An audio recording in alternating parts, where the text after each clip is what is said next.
ప్రార్థన చేద్దామండి. దేవుని యొక్క వాక్యంలోకి వెళ్దాం. పరిశుద్ధుడైన తండ్రి, మహాఘనుడవు, గొప్ప తండ్రివి, మాకు వినుబుద్ధిని పుట్టించండి, మనసులో నెమ్మదినివ్వండి. మీ మాటల చేత మాకు సహాయం చేయండి. యేసుక్రీస్తు నామములో అడుగుతున్నాను తండ్రి, ఆమెన్. మీ అందరు గుర్తుందండి, యాకోబు యొక్క 12 కుమారుల గురించి మనం ధ్యానిస్తూ ఉన్నాం ప్రియులారా.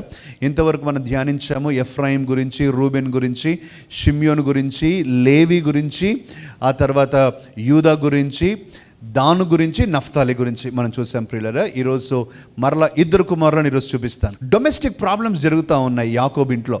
డొమెస్టిక్ ప్రాబ్లమ్స్ ఏంటంటే, వాళ్ళు 4 ఉన్నారు ఇప్పుడు. యాకోబుకు 4, 2 భార్యలు, 2 ఉపపత్నులు. ఆ రోజుల్లో పర్మిషన్ ఇచ్చాడు పిల్లల దేవుడు, ఈ రోజుల్లో కాదు. ఈరోజు ఏకపత్ని పుత్రుడుగా, ఏకపత్ని 1 వైఫ్తోనే ఉండాలి ప్రియులారా. ఒక వైఫే చాలామంది అమ్మో అంటున్నారు. మరి యాకోబు పరిస్థితి ఆలోచించండి ప్రియులారా. యాకోబు 4 రోజు ఎట్లా ఉండేదో. ఇప్పుడు 4 పిల్లలు పుట్టింది. ఎవరికి? లేయాకు 4 పిల్లలు పుట్టిన తర్వాత రాహేల్ ఏమనింది, నీకే నా పిల్లలు, నాకు పిల్లలు పుట్టరా అని. రాహేల్ నాకు పిల్లలు పుట్టకపోతే ఏంటి, నా దాసి ఉంది కదా అని బిల్హాను యాకోబుకి ఇచ్చింది. యాకోబుకు బిల్హా 2 కుమారులను ఇచ్చింది ప్రియులారా, దాను, నఫ్తాలి. 2 పిల్లలు పుట్టిన తర్వాత మళ్ళీ లేయకు బాధ అయింది. అయ్యా 4 పిల్లలు, 4 చాలా మటుకు మీరు చాలా తల్లిదండ్రులు పిల్లరా, ఒక్కళ్ళుంటే చాలండి అంటారు. 2 ఉంటే అమ్మో 2 బాధ్యత మేము మోయడం చాలా కష్టం అండి అంటారు. 3 ఉంటే తల్లిదండ్రుల సహాయమో వీళ్ళ సహాయము లేకపోతే చాలా చేయడం కష్టం. 4 పిల్లలు ఉంటే మ్యూజియంలో ఉండాల్సిందే. ఇంకా అట్లయిపోయింది పిల్లలు. ఈ రోజుల్లో పరిస్థితులు చాలా కష్టం. మరి ఆలోచించే, లేయ 4తో సంతోషం లేదు పిల్లరా. నాకేంటి పిల్లలు ఆపేశాడు దేవుడు అని ఇప్పుడు యాకోబు దగ్గరికి వచ్చిందంటే, నాకు దేవుడు గర్భాన్ని మూసేశాడు కానీ నా దగ్గర ఉపపత్ని ఉంది. పాపం యాకోబు జిల్పాని ఇచ్చింది ప్రియులారా. జిల్పాని ఇచ్చేసరికి జిల్పా 2 కుమారులను ఇచ్చింది యాకోబుకు. ఆ 2 పేర్లే గాదు, ఆషేరు. వాళ్ళిద్దరి గురించి నేను చెప్తాను ప్రియులారా. ఆ గాదు, ఆషేరులు ఇద్దరి అర్థం ప్రియులారా చాలా అందంగా ఉంటాయి. కానీ 2 డెస్టినీస్ మారిపోయాయి ప్రియులారా. నేను మీ అందరికి ఎక్స్ప్లెయిన్ చేస్తాను ఈరోజు. 2 నుంచి 1-2 విషయాలు నేర్చుకుందాం ప్రియులారా. మరి గాదు అనే మాటకు అర్థం ప్రియులారా a good fortune, a blessing, మంచి ఆశీర్వాదము అని. కానీ గాదు దేనికి ఫేమస్ అంటే ప్రియులారా, హీ వాజ్ ఎ వారియర్, పోరాట పటిమ కలిగినటువంటి ఒక వ్యక్తి, చాలా పోరాడేవాడు. అదే ప్రవచనం కూడా ఎత్తి యాకోబు కానీ మోషే కానీ చెప్పాడు, మనం చదవబోతున్నాం ప్రియులారా. కానీ ఇక్కడ థింగ్ ఏంటంటే ప్రియులారా, విషయం ఏం జరిగిందంటే, ఏ బలమైతే, ఏ పోరాట పటిమైతే, ఏ ధైర్యం అయితే గాదు కలుగున్నాడో దాన్ని బట్టి గర్వించాడు, దాన్ని బట్టి ఓవర్ కాన్ఫిడెన్స్ అయిపోయాడు. దాన్ని బట్టి ఎప్పుడైతే ఓవర్ కాన్ఫిడెన్స్ అయిపోయాడో తను మరి దేవుడి నుంచి దూరం కావడానికి అదొక అవకాశంగా మారిపోయింది ప్రియులారా. కొన్నిసార్లు మన జీవితాల్లో జరుగుతుందండి. There is some strength in you. ఏదో ఒక స్ట్రెంగ్త్ ఉంటుంది ప్రియులారా. ఉదాహరణగా నువ్వు చాలా అందంగా ఉన్నావు, లేకపోతే మంచి చదువు ఉంది నీకు, లేకపోతే చాలా డబ్బు ఉంది నీకు, లేకపోతే మంచి కనెక్షన్స్ ఉన్నాయి నీకు, లేకపోతే మంచి టాలెంట్స్ ఉన్నాయి, నువ్వు ఒక శ్రేష్టమైన డాక్టర్గా నువ్వు ఉంటూ ఉన్నావు, లేకపోతే నీ ఫీల్డ్లో నువ్వు ఒక ఎక్స్పర్ట్గా ఉన్నావు. సాధారణంగా ప్రియులారా అలాంటి స్థితిలో ఎలా అవుతుందంటే, నాకంటే ఇంకెవరు లేరు, నేనే గొప్ప, I'm the best, there is no one besides me అన్నట్టుగా అలాంటి భావన రావడంతో ప్రియులారా ఏమవుతుందంటే కొన్నిసార్లు ఓవర్ కాన్ఫిడెన్స్ వస్తుంది ప్రియులారా. ఆ నాకేంట్లే, నేను ఏదైనా చేయగలను. ఈ గాదు ఏం చేశాడంటే ప్రియులారా, ఎప్పుడైతే తను ఒక పోరాట పటిమ కలిగినటువంటి స్వభావం ఉన్నదని, దేవుడు తనకు పోరాడే శక్తిని, ఒక వారియర్ స్పిరిట్ని ఇచ్చాడని తను చూశాడు ప్రియులారా, గాదు ఏమనుకున్నాడంటే, దేన్నైనా జయించగలను నేను, ఎవరితైనా పోరాడగలను, ఎవరితైనా జయించగలను, నన్ను జయించే వాళ్ళు ఇంకా పుట్టలేదండి అన్నట్లుగా తను ప్రవర్తించడం ప్రారంభించాడు. చాలా భయంకరం ప్రియులారా, అది ప్రమాదకరమైనటువంటి ఆలోచన ప్రియులారా. మీకు గుర్తుందా సంసోను కూడా దాదాపుగా ఇదే అనుకున్నాడు, దేవుని అభిషేకం నా మీద ఉంది, దేవుడి యొక్క ఆత్మ నా మీద ఉంది, నేనేం చేసినా కూడా ఎవరు నన్ను ఓడించలేరు, ఎక్కడికి వెళ్ళినా నేను పాపం చేయకుండా ఉండగలను అన్నట్లుగా ఆలోచించి పాపంతో ఆడుకున్నాడు. తన బలం తను మోసం చేసేసింది. కాదు కదే అయింది ప్రియులారా. ఎప్పుడైతే తను తన బలాన్ని నమ్ముకున్నాడు, తన శక్తిని నమ్ముకున్నాడు, తన పోరాట పటిమను నమ్ముకున్నాడు ప్రియులారా, అదే తన్ను దేవుడి నుంచి దూరం చేసింది. ఈరోజు ప్రియులారా నీ బలం ఏంటి, నీ ఎక్స్పర్టైజ్ ఏంటి, నువ్వు దేంట్లో ఓవర్ కాన్ఫిడెంట్గా ఉన్నావు ప్రియులారా. ఒక్కొక్కరికి ఒక్కొక్కటి ఉండొచ్చు ప్రియులారా, but you have to address the issue what you have in your life. నీ జీవితంలో. 2 వచనాలు మనం చదువుకుందామండి. గాదు గురించి మరి యాకోబు ఏం చెప్తూ ఉన్నాడు, గాదు గురించి మోషే ఏం చెప్తూ ఉన్నాడు, ఈ 2 విషయాలు మనం చూద్దాం ప్రియులారా. దయచేసి చూడండి. ఆదికాండం ప్రియులారా 49వ అధ్యాయం 19వ వాక్యం. బంటుల గుంపు గాదును కొట్టును, అతడు మడిమను కొట్టును. ప్రియులారా, బంటుల గుంపు గాదును కొడితే గాదు ఊరుకోడు. ఏం చేస్తాడు? గాదు మళ్ళీ తిరిగి కొడతాడు. అంటే వారియర్ అన్నమాట. ఎవరైనా అటాక్ చేస్తే మళ్ళీ అటాక్ చేసి వారిని ఓడించేస్తాడు అని యాకోబు చెప్తున్నాడు.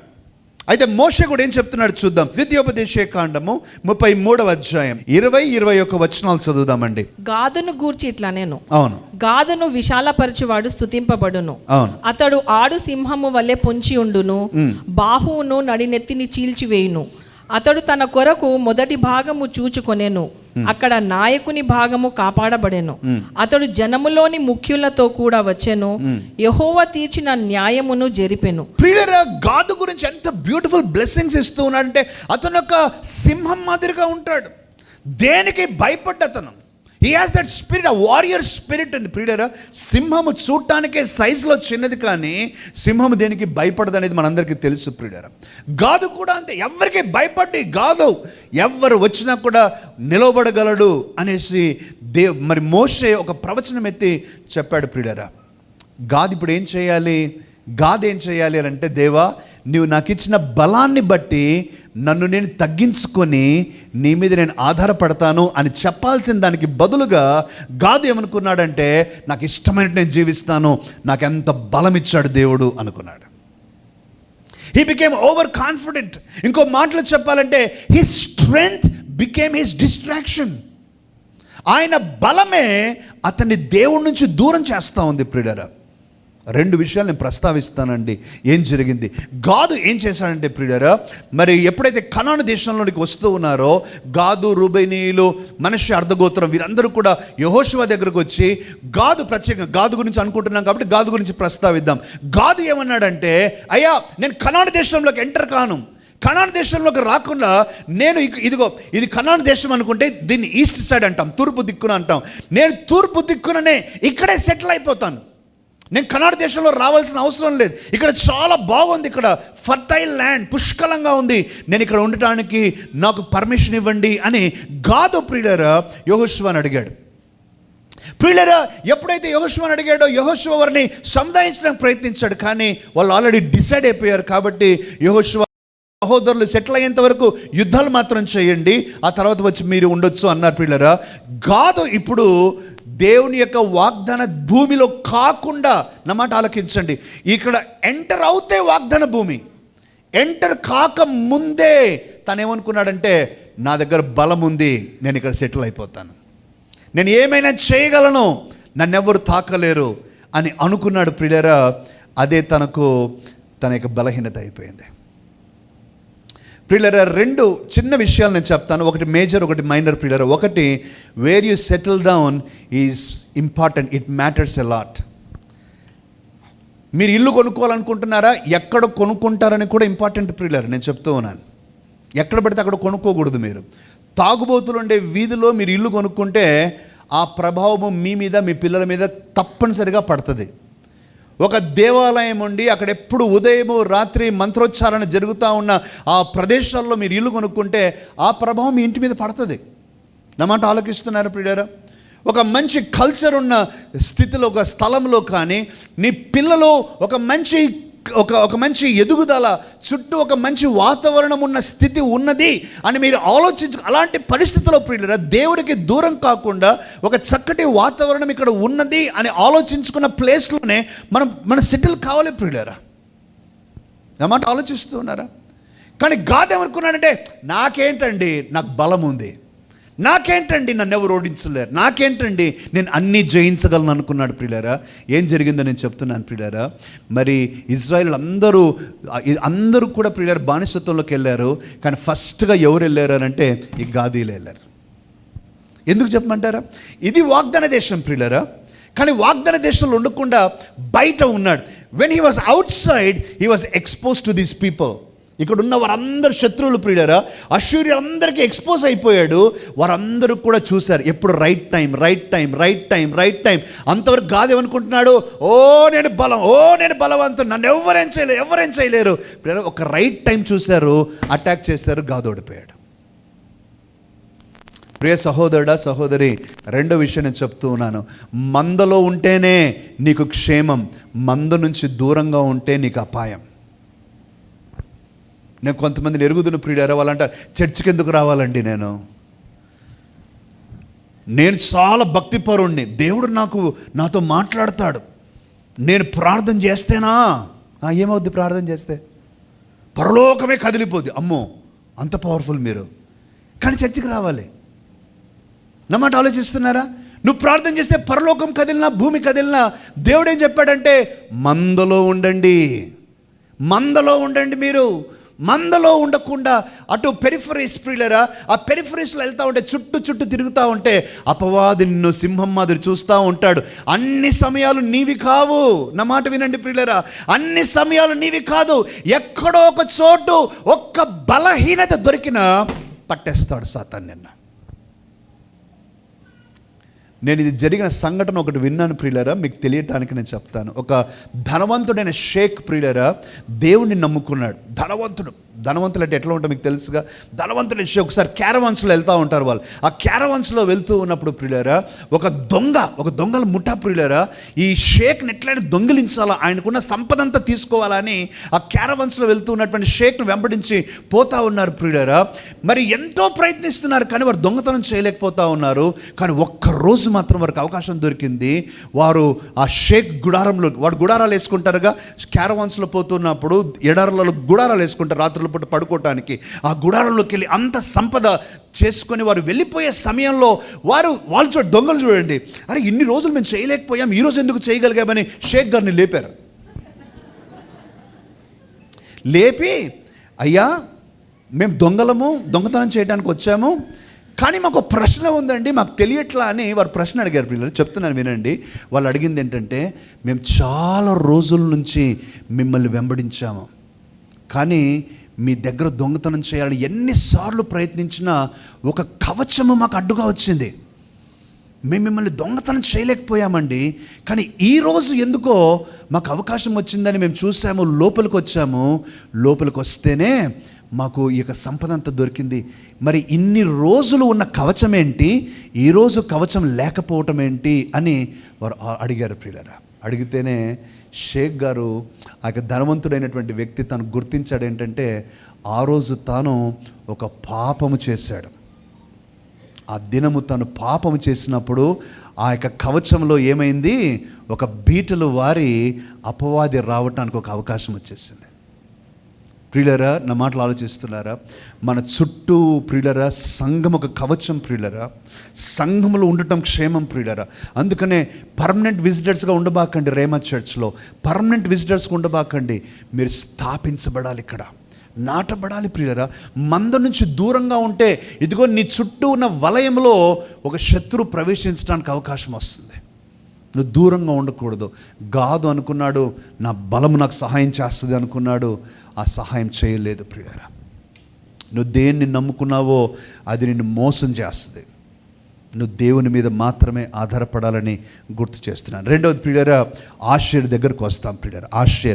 ఆషేరు అనగా కూడా ప్రియులారా ఒక మంచి అర్థం ఇచ్చారండి. ఆషేరు అనగా కూడా ప్రియులారా అర్థం 4 అర్థాలు. 1 సంతోషము, 2 సమృద్ధి, 3 అనుగ్రహము, 4 ప్రియులారా ఎంతో ఆశీర్వదించబడిన. లేయా ఏమంటుంది ఆషేరు పుట్టినప్పుడు? ఆదికాండం 30వ అధ్యాయం 12-13 వాక్యాలు చదవండి. లేయా దాసి అయిన జిల్పా యాకోబునకు 2వ కుమారుని కనగా, లేయా నేను భాగ్యవంతురాలను, స్త్రీలు నన్ను భాగ్యవతి అందురు గదా అని అతనికి ఆషేరు అను పేరు పెట్టాను. నేను భాగ్యవంతురాలను, స్త్రీలు నన్ను భాగ్యవతి అంటారు. చిన్న మాట ప్రియులారా, నా మెయిన్ పాయింట్ కాదు, కానీ ప్రస్తావన లేయా చెప్పింది కాబట్టి నేను ఎక్స్ప్లెయిన్ చేస్తాను. తల్లిదండ్రులు మన పిల్లలను బట్టి మన భాగ్యవంతులు కావాలని, మన పిల్లలు మనకు మేలు చేయాలని అనుకోవటం తప్పులేదు ప్రియులారా. పిల్లలందరికీ కూడా నేను చెప్తూ ఉన్నాను, తల్లిదండ్రులకు మీ మీద ఎన్నో కలలు ఉన్నాయి. మీ తల్లిదండ్రులను సంతోషపెట్టడానికి మీరు ప్రయాసపడాల్సిందే. ఈరోజు ప్రియులారా, ఇద్దరు యవనస్తులు సాక్ష్యం చెప్పారు. అండ్ ఈరోజు ఆ విధంగా ఉన్నారంటే వారి తల్లిదండ్రుల ఆశీర్వాదం. వారి తల్లిదండ్రుల సహకారం లేకుండా, కష్టపడకుండా లేదు. ఈరోజు చాలామంది మంచి మంచి చదువులు చదువుకున్న పిల్లలు ఉన్నారు. మీ తల్లిదండ్రుల ఆశీర్వాదం. అంతేగాని ఏదో ఒక నాడు చిన్నప్పుడు బాగానే ఉంటారు పిల్లలు, ఏదో ఒక వయసు వచ్చిన తర్వాత మీరేమైనా చేశారా, నాకు నేను కష్టపడి చదువుకున్నాను, ఫీజు ఎవరు కట్టారు, సైకిళ్ళు ఎవరు దింపారు, కార్లు ఎవరు దింపారు, నువ్వు ఒక్కను ఎగురుకుంటూ పోయావా, నువ్వే ఫీజు కట్టుకున్నావు చిన్నప్పటి నుంచి, అన్నం ఎవరు పెట్టారు, బట్టలు ఎవరు కొనిచ్చారు? ప్రియులారా, మన పిల్లలకు కూడా మనం అవి నేర్పించాలి ప్రియులారా, to be thankful to the parents. పిల్లలు కూడా పిల్లలు అందరూ గుర్తు చేసుకుని, మన పేరెంట్స్ లేకుండా, వారి ఆశీర్వాదం లేకుండా మనం లేం ప్రియులారా. Let us always be confirmed about that. All right, మనం ఆ విషయం కన్ఫర్మ్ చేసుకోవాలి ప్రియులారా. మన తల్లిదండ్రుల ఆశీర్వాదము మనకు అవసరం. లేయా ఈ విధంగా అనుకోవటం తప్పు కాదు ప్రియులారా. ఆశీర్ బట్టి నేను భాగ్యవంతురాలు అవుతాను, భాగ్యవతి అందరు అంటారు. కొంతమంది నేను చూస్తాను పిల్లలు, ఎవరు తప్పుగా అనుకోవద్దండి. కరెక్ట్ టైం వచ్చినప్పుడు పిల్లలు అంతవరకు బాగా చేసింటాం పిల్లలు, టైం వచ్చినప్పుడు మీరెవరో నేనెవరో అంటారు పిల్లలు. అమ్మాయిలని అబ్బాయిలని కొన్నిసార్లు అట్లా అంటారు పిల్లరా. వాళ్ళు గుండెలు పగిలిపోతాయి, ఏడుస్తూ ఉంటారు. ఏమండి పాస్టర్ గారు, ఇన్ని సంవత్సరాలు మేము చేస్తే ఒక్క మాటలో తెంచేశారు. పిల్లలు, let us be faithful to our parents also. Okay, మన పేరెంట్స్ విషయంలో మనం జాగ్రత్తగా సంతోషంగా ఉండాలి పిల్లలు. అలానేసి జీవితం అంతా కూడా మా తల్లి మా తండ్రి అనే కాదు కూడా పిల్లలు. అది కూడా నేను చెప్పాలి. మరి ఆ విషయం చెప్పకపోతే కూడా నేను ధర్మం కాదు పిల్లరా. వివాహమైన తర్వాత తల్లిదండ్రులు చూడాల్సిందే పిల్లరా, ఆ బాధ్యత మనకుంది పిల్లరా.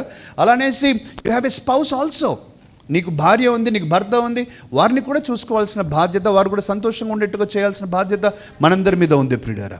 ఈరోజు లేయా లేయ ఏమంటుందంటే నన్ను భాగ్యవతి అంటారు. ఆషేరు నన్ను భాగ్యవతిగా నన్ను చేస్తాడు, నేను భాగ్యవంతురాలు అవుతాను అంటున్నాడు. ప్రియులారా, ఎంత రిచ్ అంటే ఆషేరు ప్రియులారా, 12 మందిలో అత్యంత ధనవంతుడు ఈయనే. నేను చెప్తాను, వినండి. వెరీ ఇంట్రెస్టింగ్ ప్రియులారా. ఆషేరు స్టింకింగ్ రిచ్ అంటాం కదా. స్టింకింగ్ రిచ్ అంటే ప్రియులారా, భరించలేనంత ధనవంతుడు అనమాట. ఇంకా భరించలేనంత ధనవంతుడు. ఎంత ధనవంతుడు అంటే ప్రియులారా, ఎప్పుడైనా మీరు మినరల్ వాటర్తో స్నానం చేసే వాళ్ళని చూసారా? చేస్తారు ప్రియులారా, మీకు తెలీదా? మనం ఇంకా తాగే స్థితిలో ఉన్నామండి. మన తాగే స్థితిలో ఉన్నాం. మినరల్ వాటర్తో స్నానం చేస్తున్నారు ప్రియులారా. కొంతమంది విదేశాల్లో వాటర్ తెప్పించుకొని తాగుతున్నారు. విరాట్ కోహ్లీ లాంటి వారు ఒక బాటిల్ ప్రియులారా 7,000 రూపాయలు 8,000 రూపాయలు వాళ్ళు బాటిల్ తెప్పించుకొని తాగుతారు ప్రియులారా. మనం ఇంకా ఇక్కడ ఈ స్ప్రింగ్ మినరల్ వాటరు లేకపోతే అక్కడిక్కడ తాగుతున్నాం, మన కొలాయిలను పెట్టి స్టిక్కర్ అతికించుకొని తాగుతున్నాం ప్రియులారా. వాళ్ళు అక్కడి నుంచి తెప్పించుకుంటున్నారు. స్టింకింగ్ రిచ్ అంటే ప్రియులారా, మనం మన పిల్లలకి ఎప్పుడైనా గిఫ్ట్ ఇవ్వాలంటే ప్రియులారా, ఒక ఆట బొమ్మనో, ఒక డ్రెస్సో, ఒక 2 గ్రాముల చైనో అట్లాంటిది ఏదో కొనిస్తాం ప్రియులారా. కొంతమంది ఏరోప్లేన్ కొనిస్తారు, చూసారు ప్రియులారా? ఏరోప్లేన్ మా బొమ్మ కాదు ప్రియులారా, నిజమైన ఏరోప్లేన్ కొంటారు కొంతమంది కారు కొనిస్తారు పిల్లలు, కొంతమంది పడవలు కొనిస్తారు. చూసారు అంబానీ ఆయన భార్య అయినటువంటి నీతా అంబానీ గారికి ఒక యాట్ కొనిచ్చాడు పిల్లరా. యాట్ కొని మొన్న మధ్యలో ఎక్కడ చదువుతూ ఉన్నానండి, ప్రభాస్ గారి పెళ్ళి అయితే వారి ఆంటీ గారు బిలియన్లు ఖరీదు చేసి ఇల్లు గిఫ్ట్కి ఇచ్చిందంట. ఓరు నాయనో, 700 మిలియన్లు అండి. Can you just believe? Stinking rich అంటే ఉదాహరణ చెప్తున్నాను పిల్లలు, నేను ఉదాహరణ చెప్తున్నాను. అట్లాంటి వాడు ఆషేర్ చెప్పమంటారు పిల్లరా, మినరల్ వాటర్తో కాదు, ఒలీవ నూనెతో స్నానం చేసేవాడు. వాక్యంలో ఉంది పిల్లరా, he would bathe in olive oil. పిల్లరా ఎంత వేస్తారంటే కూరలమ్మా నూనె? ఒక్క చెంచా వేస్తే పక్క నుంచి అంటుంటారు, ఎందుకు అంత చేస్తున్నావు నువ్వు, అయిపోగొడుతున్నావు, భరించలేకపోతున్నావు అంటుంటావు. ఒక్క చెంచా వేస్తేనే ఏమా మీ ఇంట్లో వినిపిస్తుందా? అది స్నానం చేస్తున్నాడు పిల్లలు, ఆషేరు నూనెతో స్నానం చేస్తున్నాడు. వినండి చదవండి అమ్మ, ఇప్పుడు చదవండి. అంటే నేను అన్ని దేవుని వాక్యం చెప్తున్నాను పిల్లరా, కానీ మీకు అర్థమయ్యే రీతిగా చెప్తున్నాను అంతే. ఫస్ట్ యాకోబు చెప్పింది చూద్దాం. ఆదికాండం 49వ అధ్యాయం 20వ వాక్యం. ఆషేరు యొద్ద శ్రేష్టమైన ఆహారము, ఆషేరు యొద్ద శ్రేష్టమైన ఆహారం ఉండెను, రాజులకు తగిన మధుర పదార్థములను అతడిచ్చును. వావ్, ఆషేరు ఎంత ఫర్టైల్ ల్యాండ్ అంటే ప్రియులారా, రాజులు తినే ఆహారము ఆషేరు స్థలంలో పండిన ఆహారమే తినేవాళ్ళు. ఏం తింటారండి మనం అందరూ? చిన్న రకము, సన్న రకం, సోనా మసూరి తింటామా అండి? ఈ బాస్మతి ప్రియులారా, best of the best basmati rice ఉంటుంది, అది తినేవాళ్ళు అనమాట. వేరే రిచ్ పీపుల్. ఆషేరులో పంట పండేది అది. రాజులు తినే ఆహారము ఆషేర్ పెంచాడు. ఆషేర్ దగ్గర రాజులకు అంటే ఎంత క్వాలిటీ ఫుడ్డో మీరు ఆలోచించి. ఇప్పుడు మోషే దగ్గరికి రండి. ద్వితీయోపదేశకాండం 33వ అధ్యాయం 24వ వచనం. ఆషేరును గూర్చి ఇట్లా నేను ఆషేరు తన సహోదరుల కంటే ఎక్కువగా ఆశీర్వదింపబడును. అతడు తన సహోదరుల కంటే కటాక్షము నొందును, తన పాదములను తైలములలో ముంచుకొనును.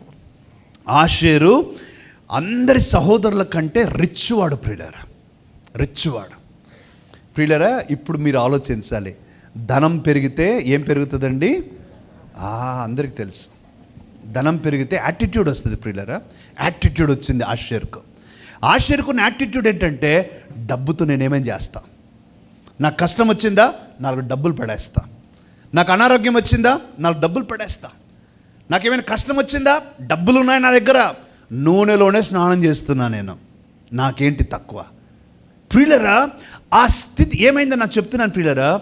His money became his distraction, his money became his trap.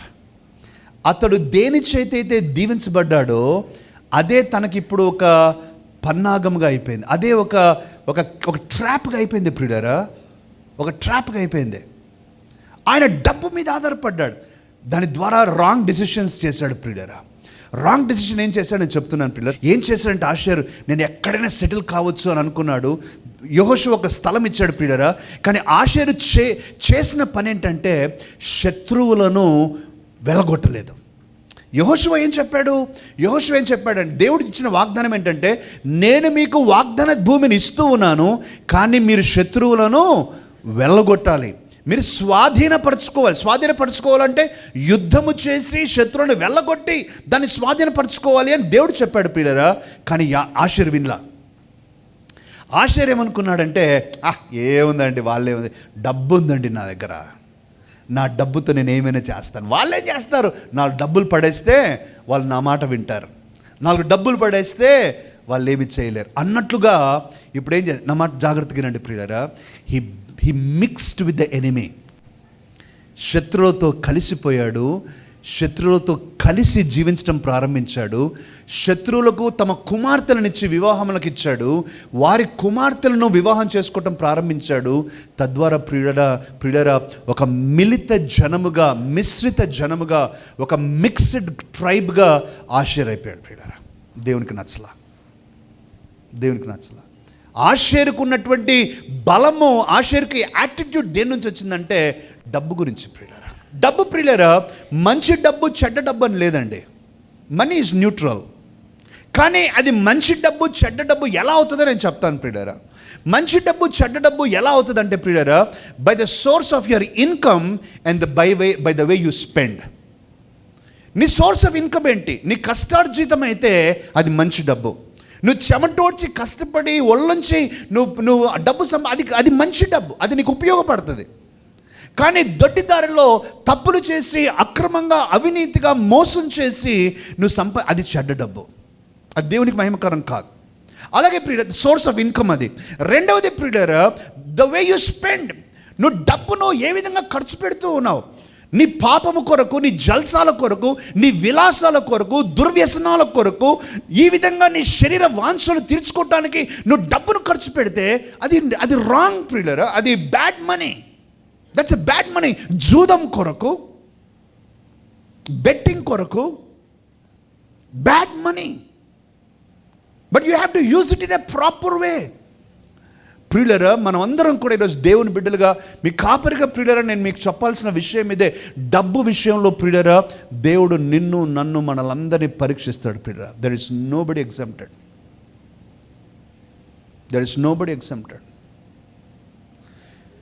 Wealth విషయంలో, విమెన్ విషయంలో, నీ అలవాట్లు, వైన్ విషయంలో దేవుడు పరీక్షిస్తాడు ప్రియులారా. ఆశ ఎంత మంచివాడు ప్రియులారా, కానీ అతను స్థిరపడి వర్ధిల్లిన తరువాత మనసున చెడిపోయి గర్వించి చెడిపోయాను. డబ్బు కొన్నిసార్లు అలా చేస్తుంది ప్రియులారా మనిషిని. డబ్బు వస్తే మనుషులు కనిపించరు, కొన్నిసార్లు డబ్బు వస్తే వేరే వారితో కలవరు. ఈరోజు ప్రియులని మిమ్మల్ని అందరినీ గుర్తు చేస్తున్నాను ప్రియులరా, మనకు దేవుడు ఏదో ఒక స్థితి ఇచ్చాడు ప్రియులరా, దాన్ని బట్టి మనం సంతోషిద్దాం. అది సంపన్న స్థితి, మరీ గొప్ప సంపన్న స్థితి కాకపోవచ్చు ప్రియులరా, బట్ హ్యావింగ్ సెడ్ దట్, నేను ఆ మాట వాడుతున్నా, ఇంకో మాటను కూడా చెప్పాలి ప్రియులరా, richness and poverty is a comparative term. అది పోల్చుకున్నప్పుడే అది ప్రియులరా, పోల్చుకోకపోతే అది రిచ్నెస్ అండ్ పావర్టీ లేదు ప్రియులరా. ఉదాహరణగా నేను మరి చాలా చిన్న స్థాయిలో ఉన్న వ్యక్తిని చూసుకుంటే అతని కంటే కాస్త కొద్దో గొప్ప రిచ్నెస్ ప్రియులరా. కానీ మీకు తెలిసిన ప్రియులరా, మనము మరి కొంతమంది మనల్ని చూస్తే ఎంత పేదవాళ్ళండి వీళ్ళు అంటారు మనల్ని చూస్తే.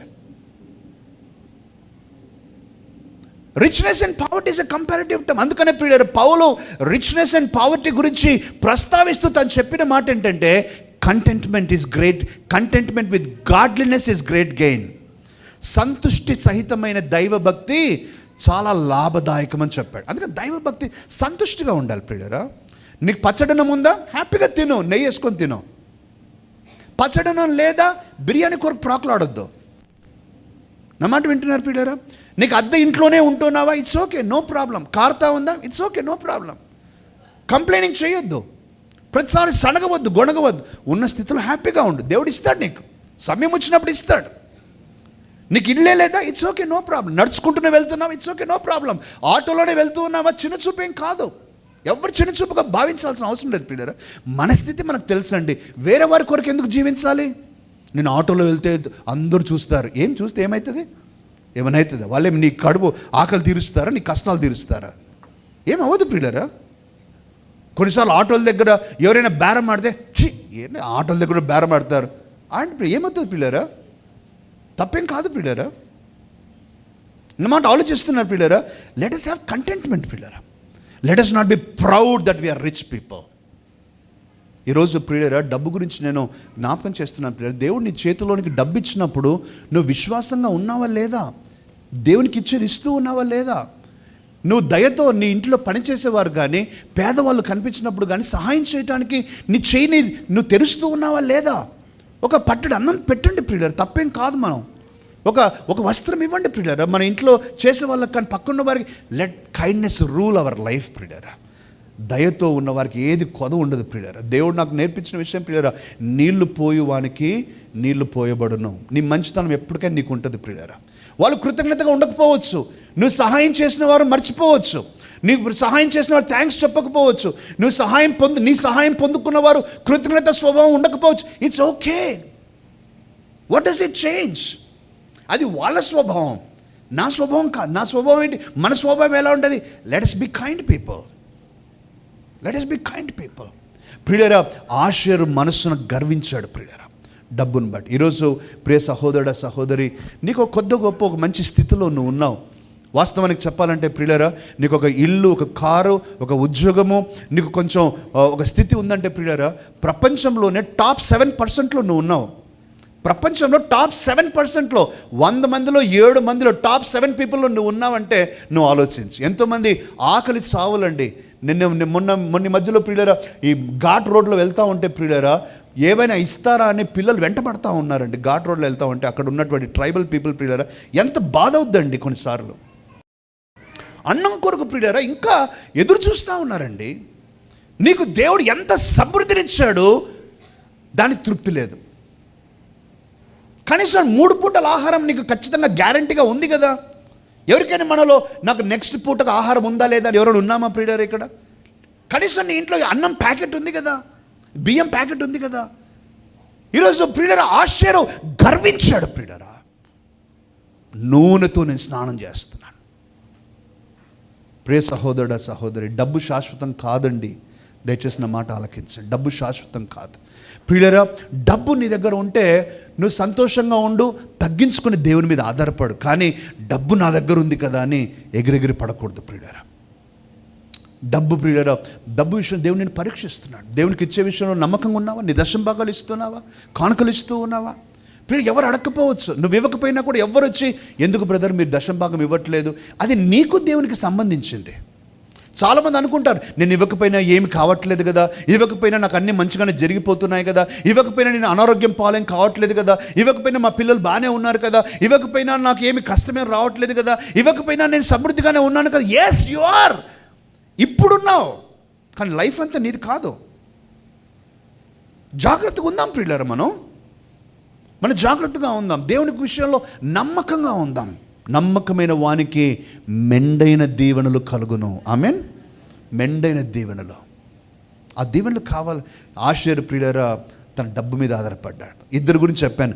గాదు తన బలం మీద ఆధారపడ్డాడు, ఆషేరు తన డబ్బు మీద ఆధారపడ్డాడు. ఇద్దరు ఓడిపోయారు. ఆషేరు ప్రియులారా తను శత్రువులతో, ఒక మాట చెప్పాలి, శత్రువులతో సంసారం చేశాడు ప్రియులారా. అదే తనకి నష్టమైపోయింది. కారణం డబ్బు డబ్బు డబ్బు. చాలామందికి డబ్బు పిచ్చి ప్రియులారా, డబ్బు పిచ్చి. బ్యాంకులో డబ్బు ఉంటే సంతోషంగా ఉంటారు, డబ్బు వస్తే సంతోషంగా ఉంటారు, డబ్బు చేతిలో కనిపిస్తే సంతోషంగా ఉంటారు. డబ్బు లేకపోతే గొడవలు, డబ్బు లేకపోతే భార్యతో గొడవలు, పిల్లలతో గొడవలు, ఇంట్లో ఆ రోజంతా గొడవ. మళ్ళీ డబ్బు వచ్చిందంటే హ్యాపీగా స్విచ్ ఆఫ్ చేసినట్ట హ్యాపీగా బయటికి పోదామా, తిందామా. డబ్బేనా శాశ్వత, డబ్బు కాదు ప్రియులారా. If God has blessed you, be happy. కానీ గర్వించొద్దు. నా మాట అదే ప్రియులారా.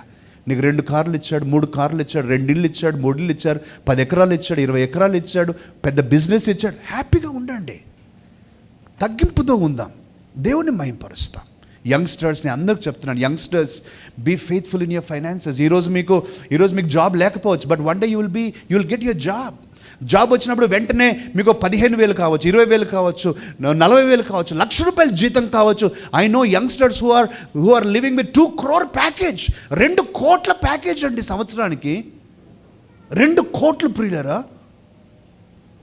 ఏం చేస్తారు ఆలోచించండి. కొన్నిసార్లు ప్రియులారా యవనస్తులు డబ్బు వస్తే డిస్కోలు ఎంబడి, పబ్బులు ఎంబడి, పాపం ఎంబడి వెళ్తూ ఉన్నాడు. కారణం డబ్బు. యంగ్స్టర్స్ దేవుడికి ఎంత ఇస్తాడో అంత నమ్మకంగా ఫస్ట్ ₹1,000 ఇస్తే ₹100 తెచ్చి దేవునికి ఇచ్చేసాయి. 10,000 ఇచ్చాడు, ₹1,000 దేవునికి ఇచ్చేసాయి. 10 లక్షలు ఇచ్చాడు, ₹1,00,000 దేవునికి ఇవ్వు. ఎంత అనేది ముఖ్యం కాదు. నీ మనస్సు డబ్బు మీద పెట్టవద్దు. ఎప్పుడు నీ మనస్సు డబ్బు మీద పెట్టవద్దు. అందుకని అంటాడు సొలొమోను, రిచెస్ట్ కింగ్ ప్రియులారా ఆ రోజుల్లో, అంటాడు డబ్బు వెంట పడవద్దు. అది పట్టుకోవటానికి నువ్వు చూసిన వెంటనే అది పావురం వలె ఎగిరిపోతుంది.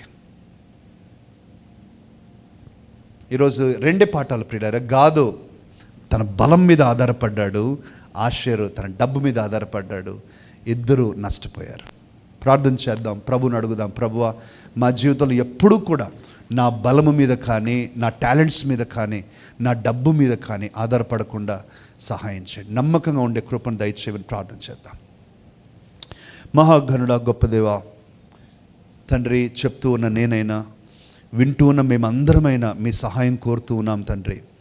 మా జీవితాల్లో అనేక సార్లు సాతాను మమ్మల్ని ప్రేరేపించి, శోధించి, నీకేంటి, నువ్వు అందగాడివి, అందగత్తెవు, ఇంత బాగా చేయగలవు, ఇంత బలం ఉంది, ఇంత టాలెంట్లు ఉన్నాయి, మమ్మల్ని ప్రభువా మునగ చెట్టెక్కిస్తాడు. తండ్రి, మేము గ్రహించిన వారమై తగ్గింపు స్వభావం కలుగుంటానికి సహాయం చేయండి. సహాయం చేయండి. మాలో ఏ ఒక్కరు కూడా ప్రభువా తమ బలాన్ని బట్టి కాదు, నేను ఏదైనా పోరాడగలను, ఎంతైనా పోరాడగలనని అనుకున్నట్టు కాకుండా నాయన, పోరాడాల్సిన టైంలో పోరాడి, పారిపోవాల్సిన టైంలో పారిపోయి, నిలవాల్సిన టైంలో నిలిచి, దాగుండాల్సిన టైంలో దాగుండే కృపను మాకు దయచేయండి దేవా. ఆ విఘ్నత, వివేచన మాకు ఇవ్వండి. ఆషేరు ప్రభు డబ్బుతో తలతూగాడు, నూనెలో స్నానం చేశాడు తండ్రి. ఆ డబ్బే తనకు నష్టాన్ని తెచ్చింది. డిస్ట్రాక్ట్ అయిపోయాడు. ప్రభు రేమ చర్చ్లో తండ్రి, నీ ప్రియ బిడ్డలమైన మేము, మమ్మల్ని అందరినీ ఏదో ఒక స్థితిలో ఉంచారు ప్రభువా. తండ్రి, మాకేదో పెద్ద స్థితి ఉందని కాదు, కానీ మాకున్న స్థితిని బట్టి మీకు ఎంతో వందనాలు చెల్లిస్తూ ఉన్నాం. We're so thankful for the life that you have given to us. తండ్రి, మేము కంటెంట్మెంట్, సంతృప్తి కలిగి ఉండే కృపను దయచేయండి. సంతుష్టిగా ఉండే కృపను దయచేయండి ప్రభువా. మేము నమ్మకంగా ఉంటాం, సహాయం చేయండి. మీరు మమ్మల్ని మీ త్రాసులో పెట్టి చూచినప్పుడు నాయన, మేము తక్కువగా కనిపించకూడదు దేవా, మేము సరిగా కనిపించాలి. అవమానము పొందే వ్యక్తులుగా, తల దించుకోవాల్సిన వ్యక్తులుగా కనిపించకూడదు ప్రభువా. నీ సన్నిధిని తల ఎత్తుకునే వారిగా ఉండాలని మేము ప్రార్థన చేస్తూ ఉన్నాం తండ్రి. ఎంతమంది అయితే ఈ వాక్యం చేత తండ్రి మరి క్షేమాభివృద్ధి పొందుకున్నారు నాయన. మీరే బలపరచండి, సహాయం చేయండి. మా ప్రభు అయిన యేసు అతనుకున్న బలమును, అతనుకున్న ఘనమైన స్థితిని ప్రక్కకు పెట్టేసి పరలోకములో దేవునితో సమానముగా ఉండుట విడిచిపెట్టకూడని భాగ్యమని ఎంచుకొనలేదు, కానీ తను తాను రిక్తునిగా చేసుకొని దాసుని స్వరూపమును ధరించి మనుష్యుడిగా వచ్చాడు. అటువంటి బుద్ధిని మాకు ఇవ్వండి నాయన. యేసు క్రీస్తునకు కలిగిన ఈ స్వభావము మేము కూడా కలుగుండే కృప మాకు దయచేయమని ప్రార్థిస్తున్నాం. మమ్మల్ని మీ చేతులకు అప్పగించి యేసు నామమున ప్రార్థన అడుగుచున్నాం తండ్రి. ఆమేన్.